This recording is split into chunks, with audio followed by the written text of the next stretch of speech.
It's recording now. Okay. Just taking a sip of water. Okay. So welcome to the Lost Art of Competing Interpretations. This is a 3-day track where we will cover the basics and the advanced parts of becoming a theory debater and having theory as a permanent tool in your debate arsenal. So today we're going to talk about a lot of the voter section in a theory shell and how to construct a theory file. And if we have time, we're going to talk about weighing between different theory shells and forms of abuse. Okay. If at any time during this you have any questions, I encourage you to raise your hand now as opposed to waiting towards the end so that we can deal with all of the questions that come along. All right. Does that sound good?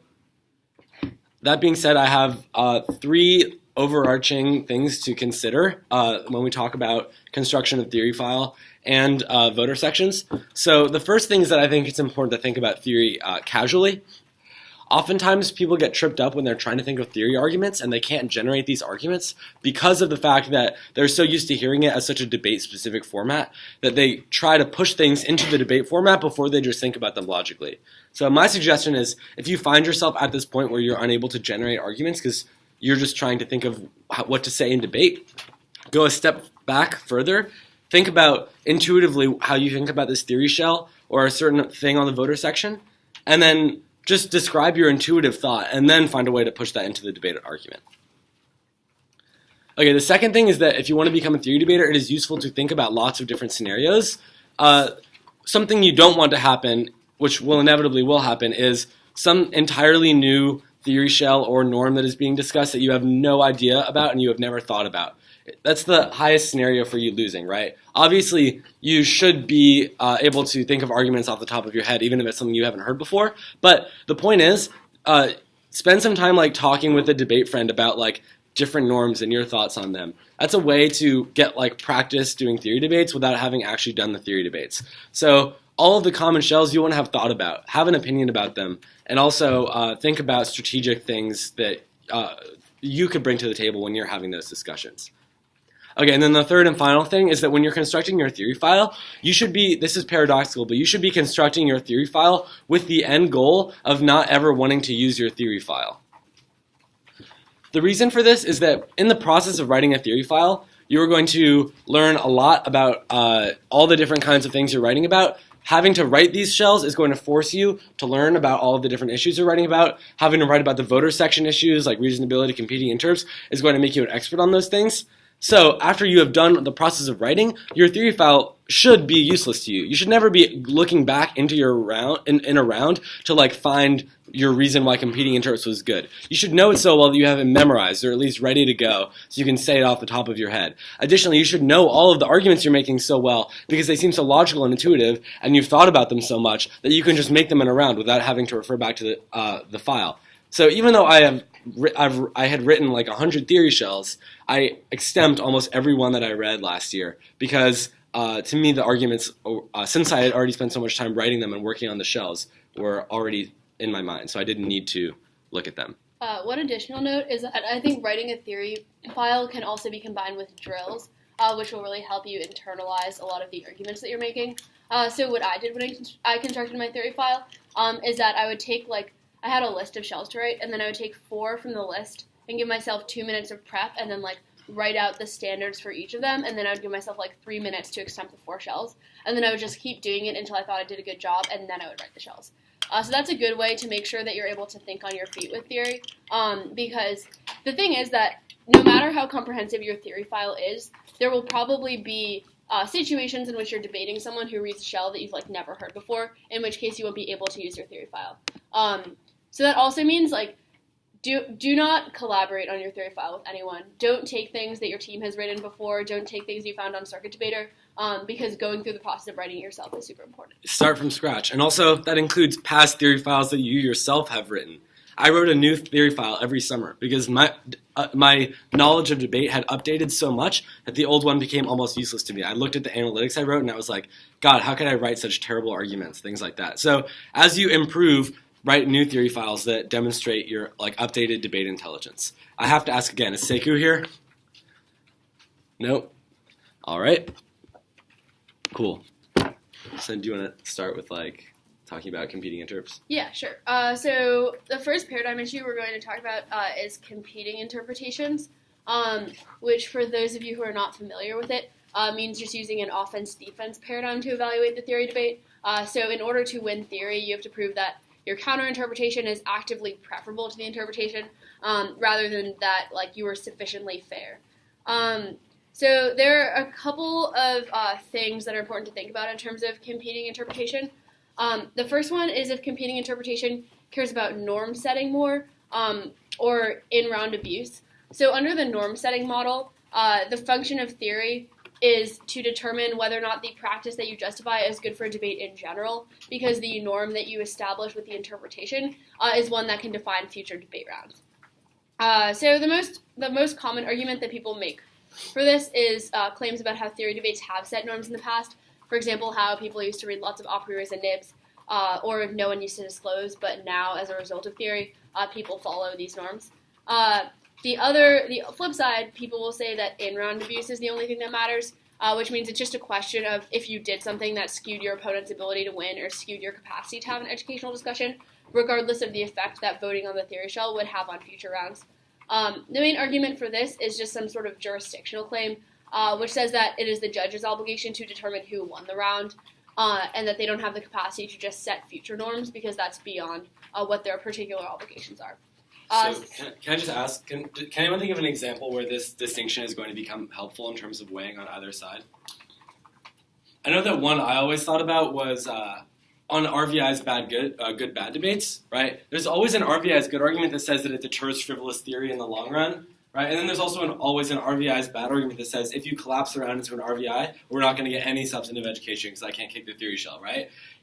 Both of the claims are about substantive education, right? The difference between them being that one talks about norm setting, i.e. the norm that voting on an RVI would set for other rounds, whereas the other one talks about in-round abuse, i.e. what exactly, not abuse in this case, and that's an educational claim, but rather an in-round claim, right? So oftentimes there's no weighing done between either of those claims. This is just one metric you can use to decide between the two of them.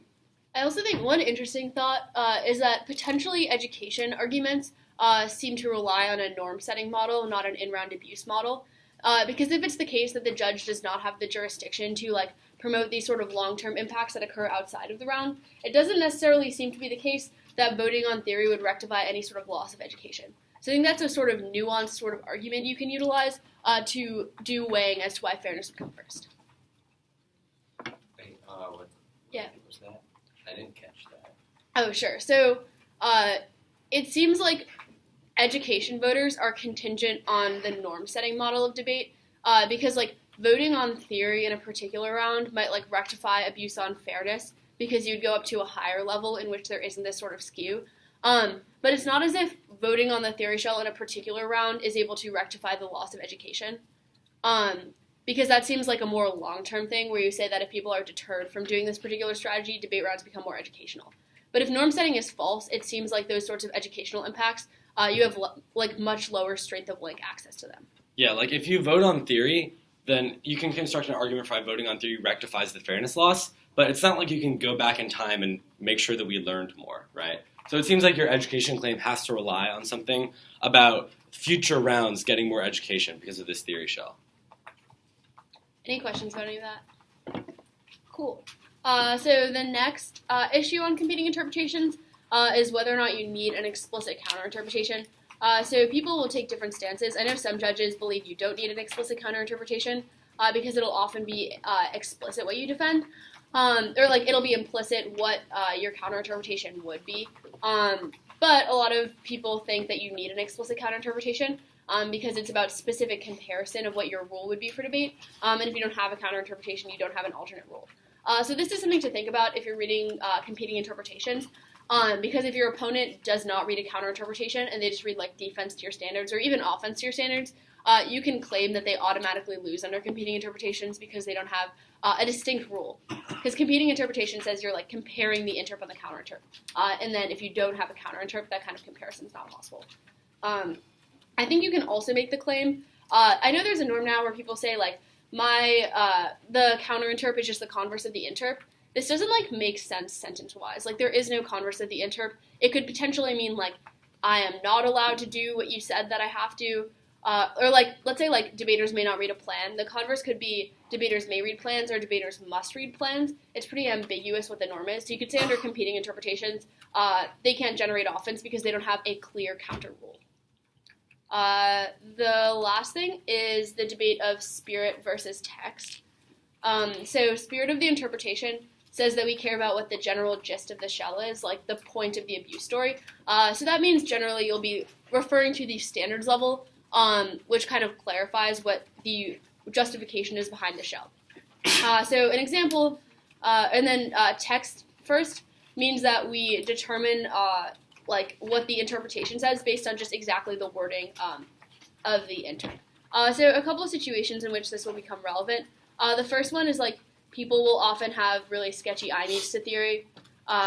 So if they're like, you say debaters may not read plans, but I'm only one debater, so I meet the shell. That would definitely not meet the spirit of the interpretation because all of your arguments why the practice of reading a plan is bad would apply regardless of whether it's a debater or multiple debaters. The other situation in which it might become relevant is if people add arbitrary planks to their shells. So for example, if it's like some sort of shell that is like arbitrarily app-specific, but it's why a practice is bad for everyone, then like debaters could say that they don't have the capacity to violate because it's specific to the other debater. But if we care about spirit of the interpretation, that wouldn't be true. Any questions about anything so far? Yeah. So what is the spirit? It's like what the shell is sort of trying to say, looking at the combined abuse story.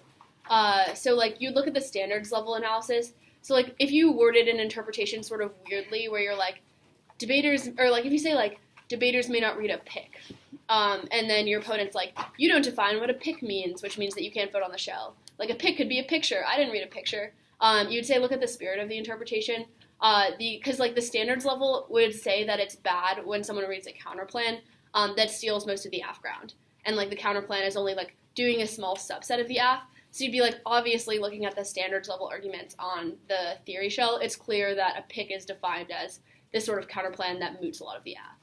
Does that make sense? Spirit of the interp is like, come on, we all know what this means, right? Text of the interp is like, no, we have to look at the strict grammatical wording of it and every word there and how it's placed together. Spirit just says that's really unreasonable. We all have a general gist of what the shell means, so having an exact text isn't key. Any more questions? Let's do, yeah.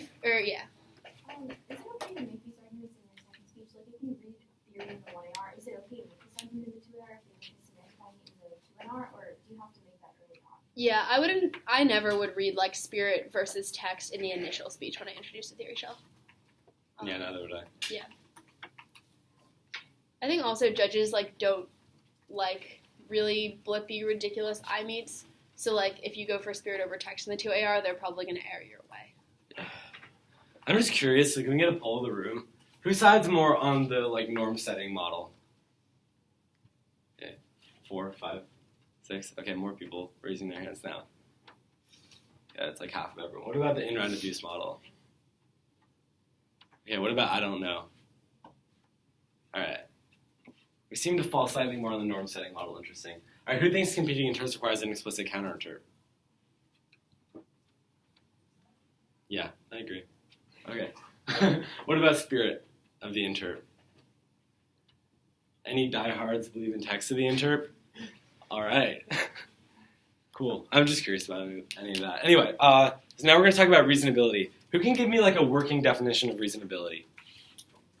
You can just shout it out.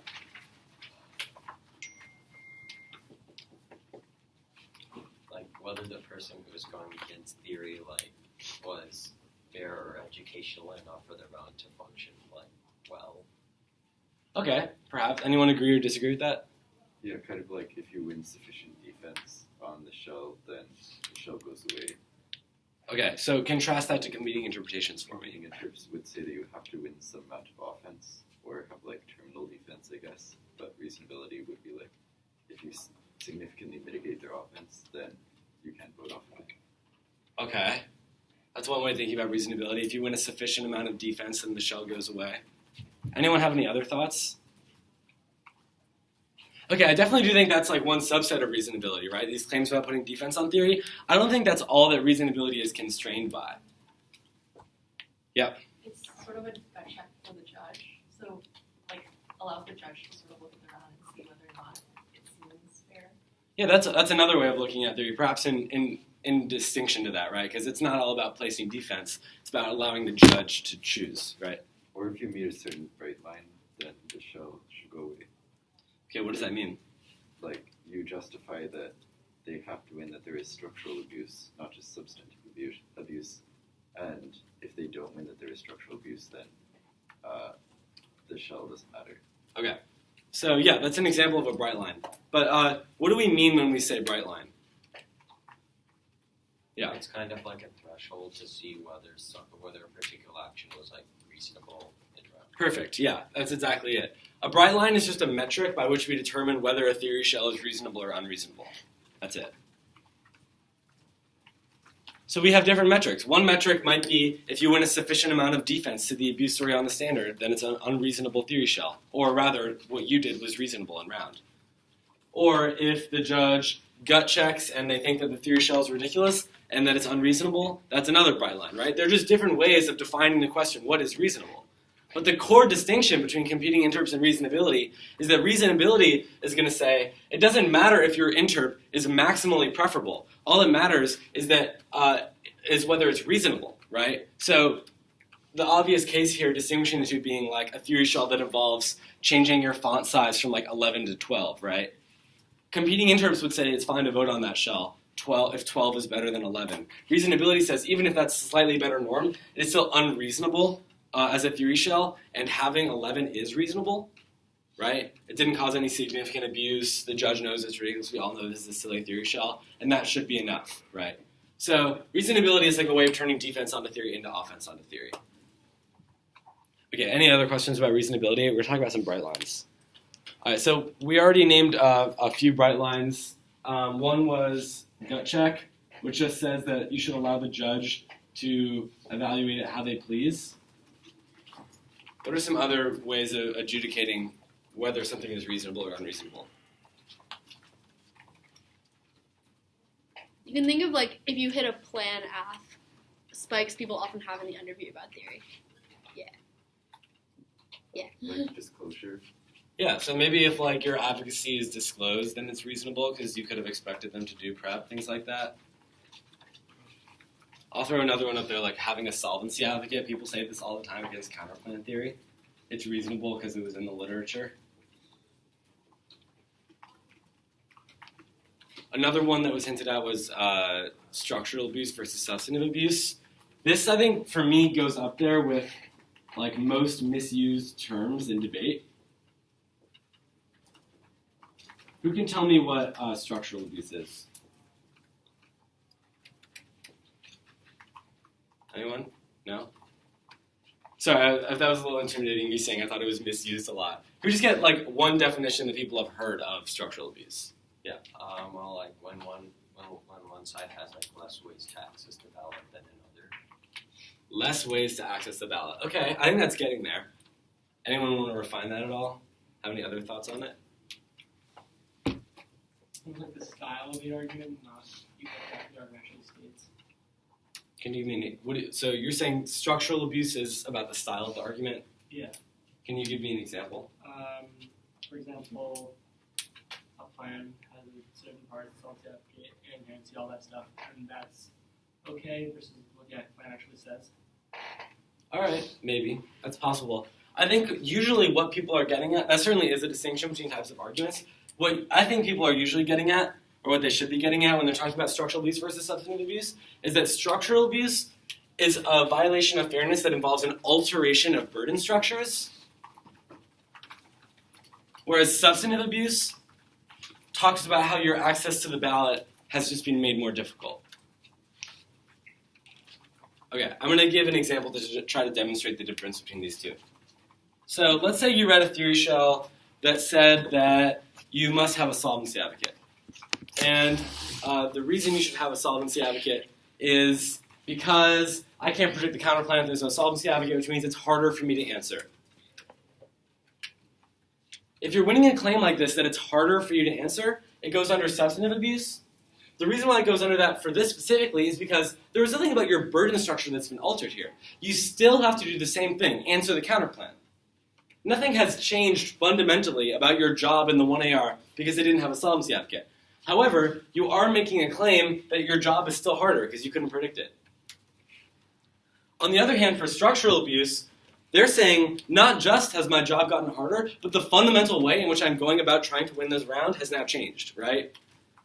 The whole burden structure has been changed. An example of this is when someone reads skepticism and turns to the F. Skepticism, for those who haven't heard it in debate rounds, is just like, there are no moral obligations, therefore we can't be obligated to do the F, right?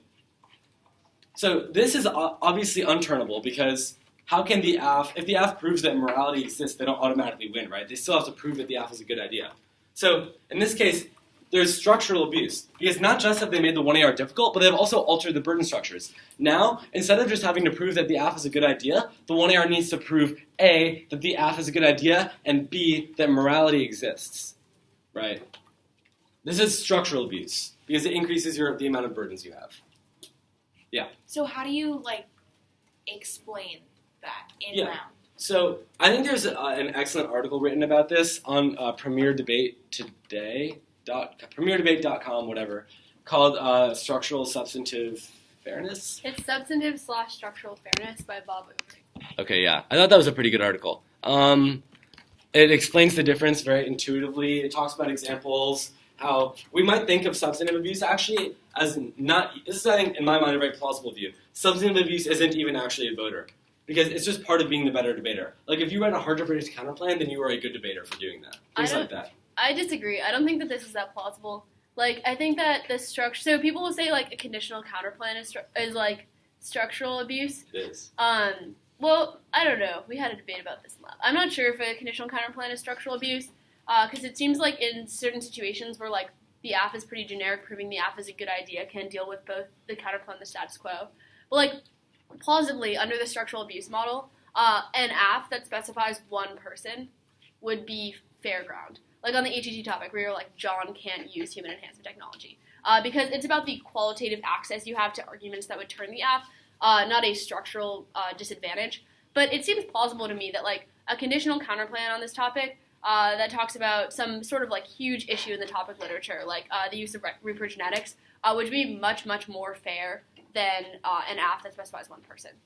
So I think it seems to exclude some things that are pretty clearly abusive. Right. So there are definitely two sides to this debate. The more common way you're going to hear this, though, is not substantive abuse isn't a voter, but rather just structural abuse outweighs substantive abuse, right? That still might have some of the same problems, right? I would rather answer, a really bad nib than have to answer, an AF that only spec'd one person, right? Because that didn't alter your burden structure, it just was substantive abuse, but it still seems much harder to deal with. All right, does anyone have any questions about structural versus substantive abuse? Or do they just want me to explain it more? Anyone? Yeah, can you give another example? Yeah, so the thing that's about the skep and turns to the AF example is that I think it demonstrates exactly what you have to do. So let's say your AF is just a normal AF, right? And they read skep and turns to the AF. The difference between skep and a normal strategy and a normal neg case is that you can't turn skep, right? So what's your neg case on this topic? Sorry. My neg case it's about happy pills and util. All right, it's util. Great. Yeah. So if you were to read a util in turns, right, the 1AR can always just be forget the turns. I'm going to concede to your framework and turn util, right? Okay. They could operate under your framework, Yeah. right? Imagine in this scenario, though, right? They can't kick out of their framework. They can't kick out of their AF and just turn skep, because if you prove that skepticism is false, i.e. morality is true, you haven't proven that the AF is a good idea, right? You've just proven that it's possible that the AF is a good idea. Okay. So if you still have to answer both of these arguments. Yeah. What if you were to say something like permissibility affirms? Okay. Yeah. The problem with that is that permissibility doesn't affirm. Yeah, but I mean, you could still make the argument. I mean, you can make any argument that you want. You can make an argument that, proving that morality exists means that we're obligated to do everything, but it doesn't prove that. That's obviously not a true argument, right? So I do think, like, it is pretty clear, at least to me, that even if it is plausible that you could make arguments as to why skepticism affirms, like, the quality of these arguments is so low that it doesn't constitute good ground, and it doesn't rectify the structural abuse. Although, to be fair, that seems to indicate that we do care about substantive abuse to a certain degree. Because the claim is that your lack of access to skepticism occurs because it's so hard to prove that permissibility affirms, which seems to be a qualitative question rather than a structural question, because you technically have the capacity to make that argument. Interesting. Yeah, okay, that's something to think about. Anyway, back to this. So the point is, in your 1AR, in here, you really only have to do one thing. Up here, you have to do two things. That's structural abuse. Instead of having to do one thing, you had to do two things. And why is that, like, bad? So, if you're Nina, you think that it might not be bad, right? You think that there's no difference. All that matters is how hard your job is in the speech, right? Many people do have that view. However, other people, such as Bob Overing in this article that he talks about, defend the view that it's worse because you're not the better debater if you read Skep in Terms, right? There's nothing about throwing in a nib that makes you a better debater. However, we would consider doing things that make your job, like your opponent's job harder, like reading a really good plan af that, cuts out a lot of their ground. That's part of being a good debater, finding that good plan af, right? So oftentimes the distinction is drawn between, like, being a good debater. And they argue that if you're just doing this strategy, you're not actually better. You haven't proven your skill just because you made one of the layers, like, inaccessible. Okay. Does that make more sense? Yeah. All right, awesome. So there's the distinction between structural and substantive abuse. And we've talked about most of the bright lines for reasonability. So now I think we're going to talk about the debate between competing interpretations and reasonability. Cool. So starting off with competing interpretations, what are some common arguments you guys have heard for why competing interps comes before reasonability? Yeah. Reasonability forces like judge intervention. It's like it's based on what the judge thinks is reasonable rather than what debaters argue for. So I think this argument is kind of in reference to the idea of reasonability as gut check. So the claim is, like, if we just let the judge decide what's reasonable, then you can never predict what exactly will happen on the theoretical layer because all judges have different, like, subjective understandings of theory. Wait, can we unpack this for a second? Does anyone think that the arbitrariness argument responds to anything except for the gut check argument? No? Raise your hand if you think it does. This is confusingly worded. If you think that the gut check argument or the arbitrariness argument only responds to gut check, then raise your hand. Okay, if you have no idea what I'm talking about, raise your hand. Okay, and if you think that it responds to other things, raise your hand. Okay, why does it respond to anything else? So you could say, like, it's an arguable fact about whether or not a solvency affidavit or, like, being disclosed is sufficient enough to be predictable or whatever, right? So, like, the judge would still have to decide whether or not having a solvency affidavit or being disclosed is, like, sufficient enough to be predictable. Why is that arbitrary? I would argue that, like, everything we argue is arbitrary. Like, judge intervention is, like, not unique, but. Well, okay, but the point is, do you think that the arbitrariness argument inherently disproves, like, the solvency advocate plank of the reasonability bright line? No.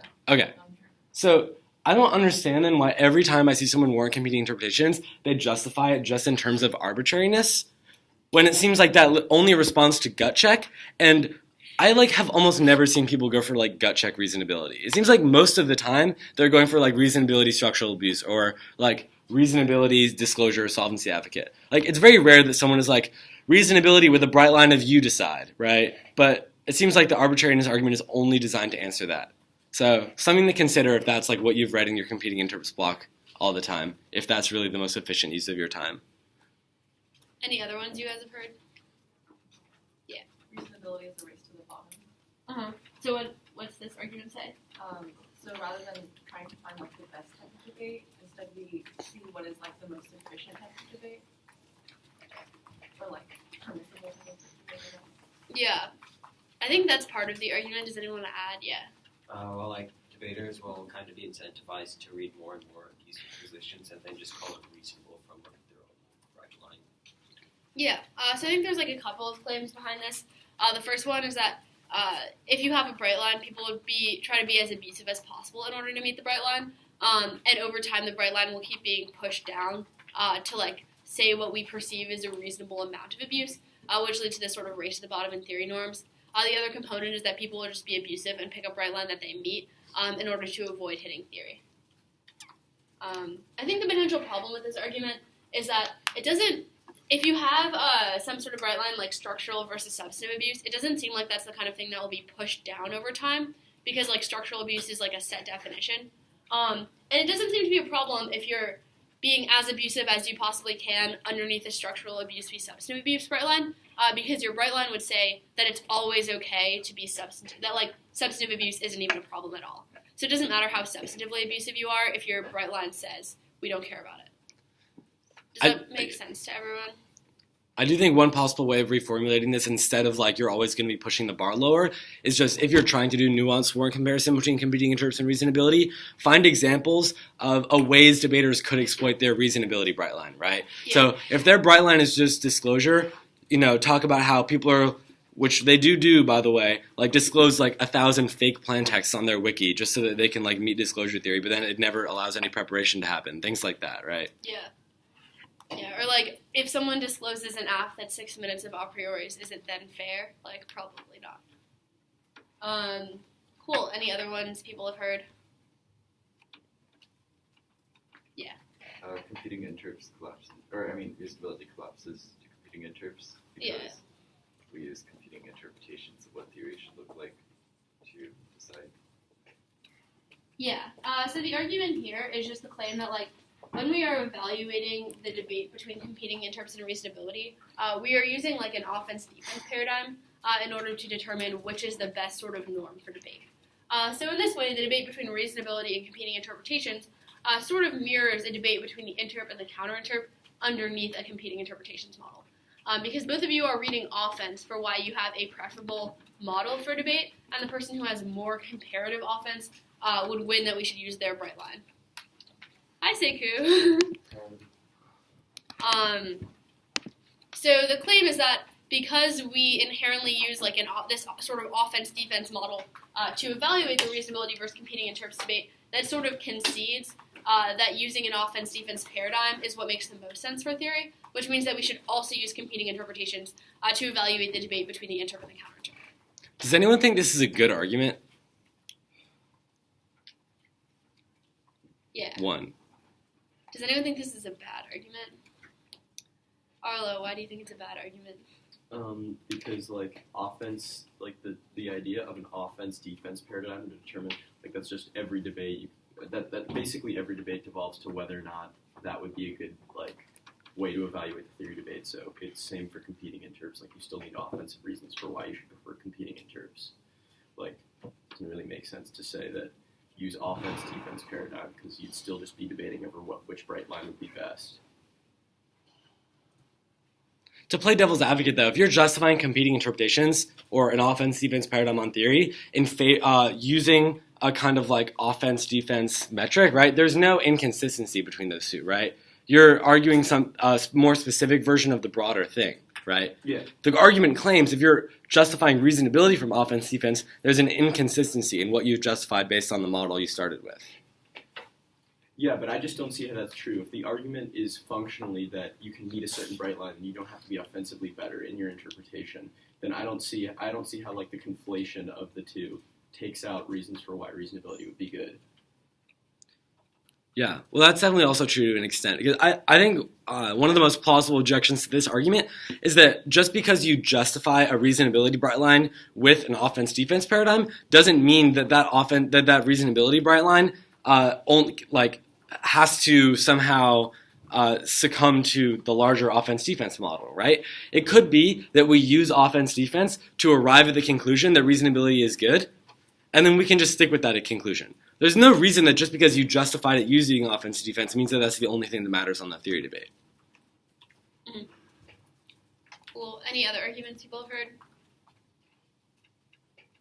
Is that a hand? It's not a very good argument. Go for it. Competing interps means we find the best possible norms for debate, which we can then implement in infinitely many future rounds. Yeah. So I think that kind of links back to this discussion. I don't think this is that bad an argument. It links back to the discussion we were having before about norm setting versus in-round abuse. So I think if it's the case that we're using a norm setting model of debate, a lot of the reasonability bright lines will just be like, we could have had a good substantive discussion in this particular round, and we don't have to have it come down to a theory debate, and that allows like more substance, which is good.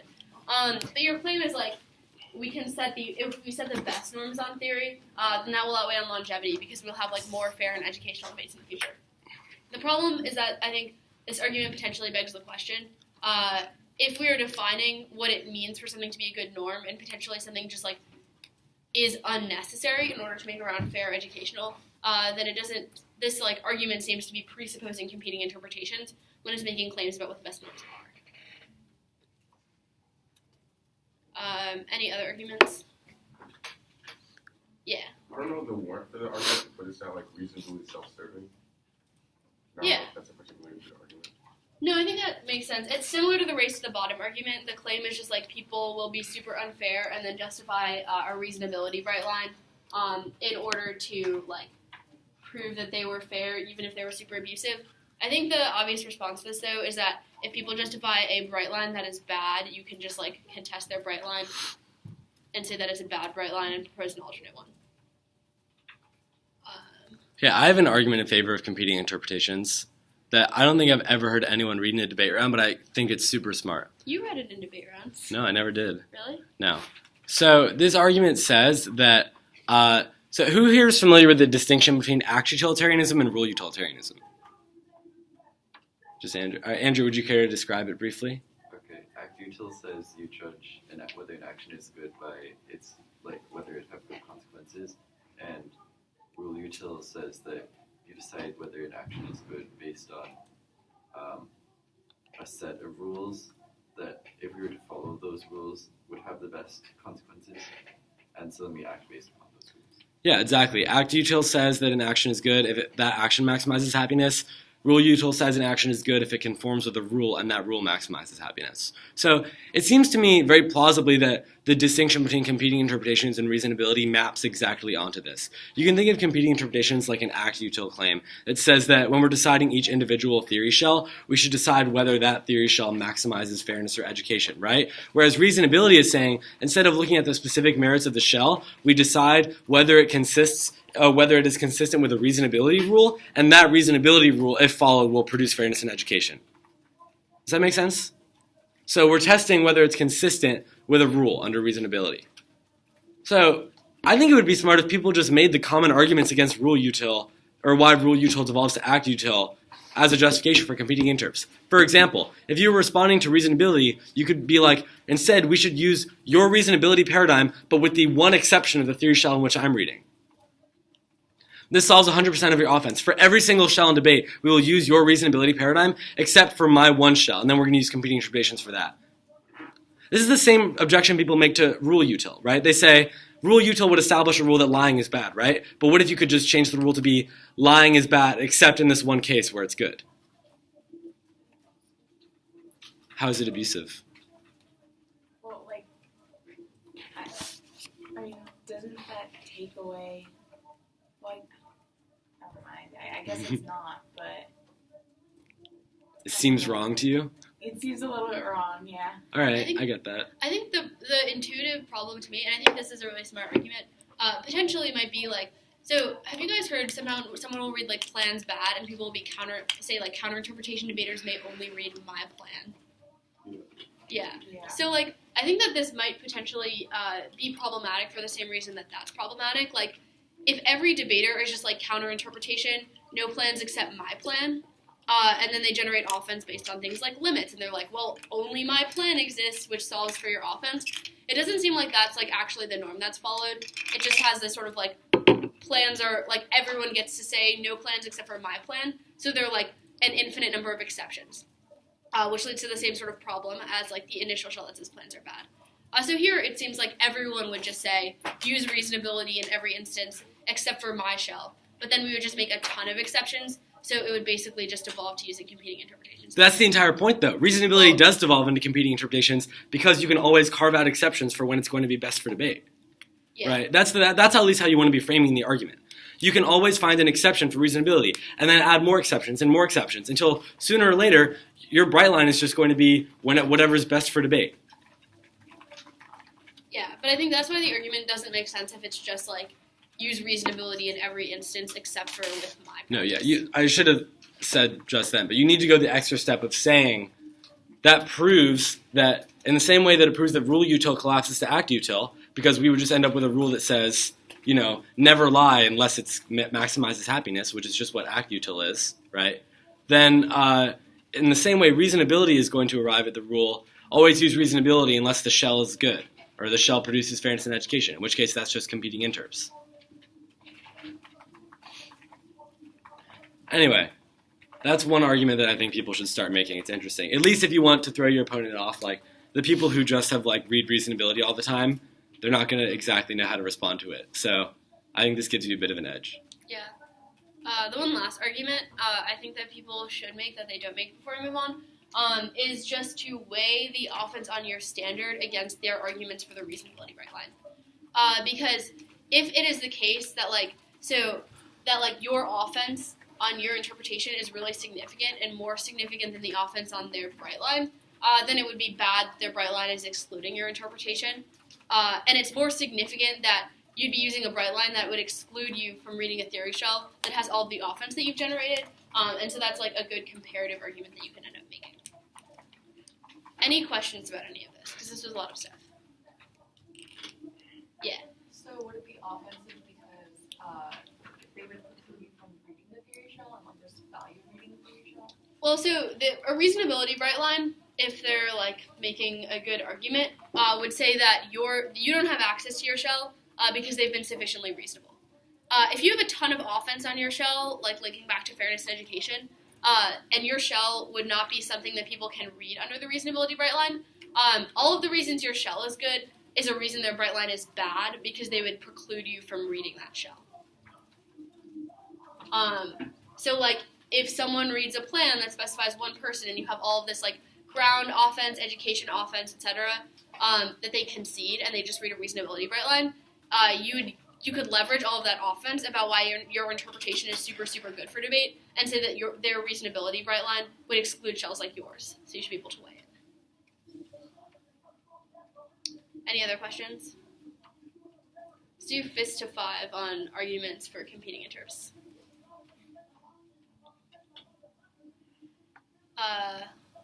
Do you want to ask a question about anything? No, I think I just need to do more drills and stuff. Is there anything that was particularly confusing? So we can just go over that. Just the rule util and act util. That's just kind of yeah, still trying to process. It'll get. That's going to take a while to explain. So how about can I explain that to you after the module? That'd be great. Okay, awesome. Yeah. Can you clarify the reasonability collapses part again a little bit? Of the rule util argument or the different argument? Of the different argument, third point. Yeah. So the claim is Oh yeah, if this argument doesn't make sense, it's because it's absurd. Oh yeah. I think, it doesn't make sense. But the claim is so competing interps uses an offense-defense paradigm to evaluate the theory debate because it says you need proactive offense to your counterinterpretation to prove it is a better rule than the interpretation, so you should vote for your opponent, not you. And the way that the judge would adjudicate the reasonability versus competing interps debate is similarly using an offense-defense paradigm. So they have to read proactive reasons reasonability is good, you have to read proactive reasons that competing interps is good, and whoever has more comparatively better reasons would win that their sort of mechanism is the best one to use.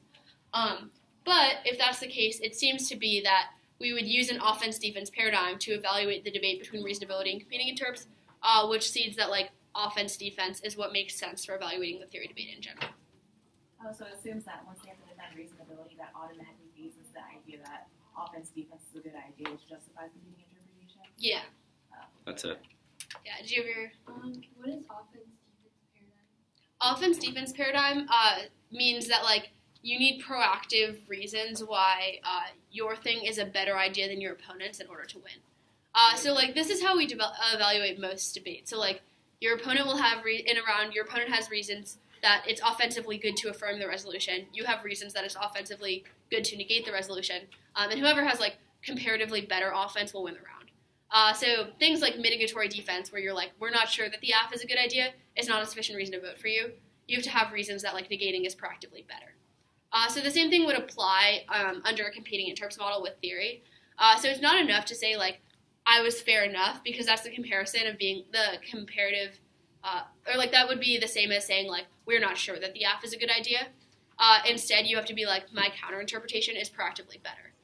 So you need offense on the theory debate, that your norm is actually better than your opponent's, rather than just an argument that says that like you weren't that unfair. Does that make sense? Yeah. Any other questions? All right, we're going to briefly talk about reasonability, and then we're going to make a list of all of the different sides of paradigm issues that you should have written out in your theory file. So, again, we've already talked about reasonability just like by discussing competing interpretations and contrasting the two, but what's like a common argument in favor of reasonability? You can shout it out. It allows for more substantive discussion. More substantive discussion. What's the main argument? That it takes more time to write a counter-interpretation than like a norm that like makes something more like reasonable. Also, just that reasonability, by definition, is going to exclude more theory shells, right, than competing interps does. It's going to say these shells are legitimate, these are illegitimate. So we should cut these ones out. And that's going to allow for more substantive debate, where it's able to flourish. Okay. Any questions about reasonability? Again, I think we've already covered so much of it just by discussing the difference. So I think we're going to move on to making a list of the different paradigm issues that you should have both sides of thoroughly prepped out with analytics in your theory file. So the first one's a gimme, because we already have been talking about it the entire time, but competing interps and reasonability.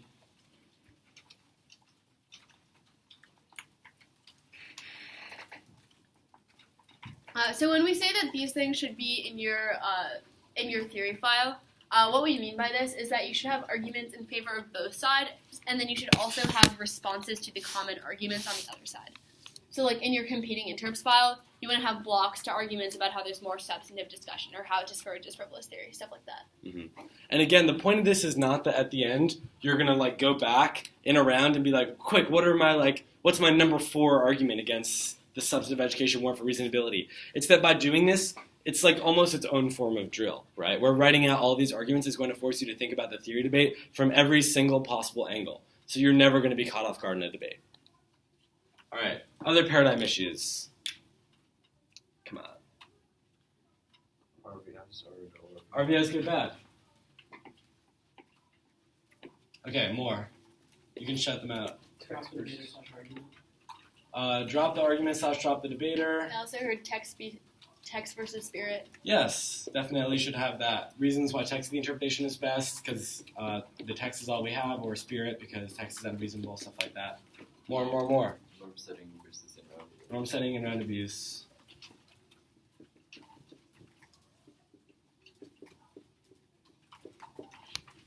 Structural versus substantive. Yeah, sure.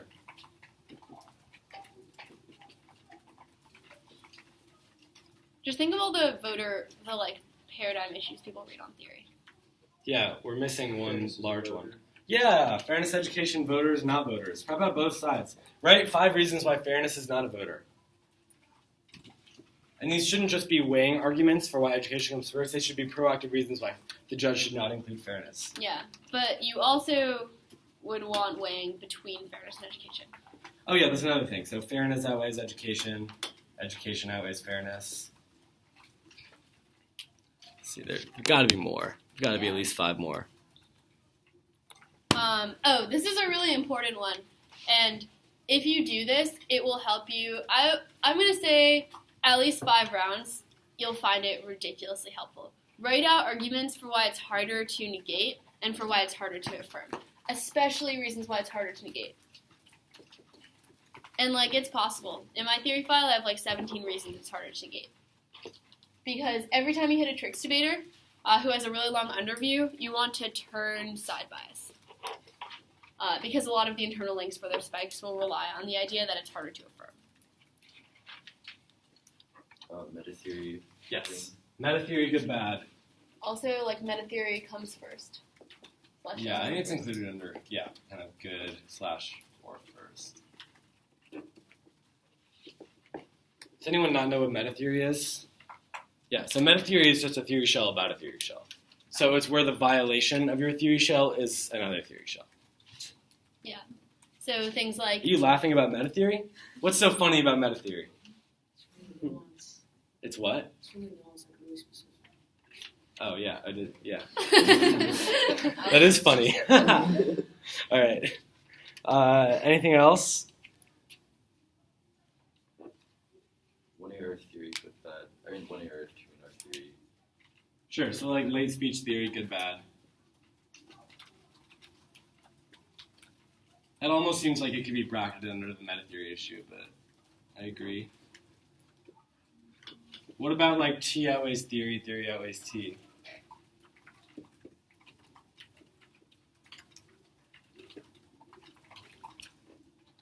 I think also writing out your standard voter section for theory and T. Oh, right. This is a really important one. So write out a voter section, like fairness education voters, drop the debater, competing interps, no RVIs, and try to get it down like as efficiently as possible, right? Yeah. Like pour through every like clause, every word, try to delete the ones that are going to waste more time, right? I used to have a separate one for the 1NC and the 1AR. So the 1AR one was like a lot more compact and shorter. The 1NC one had like a few more arguments and like a little bit of weighing, stuff like that. Because in the 1AR, you just want to get them out, right? Yeah. So highly recommend that you write voter sections. Yeah, because the voter section is like the silliest thing to like be inefficient on. Because it's pretty much the same every time. Like I've done drills with people that spend 45 seconds on the voter section on theory. Like don't let that be you.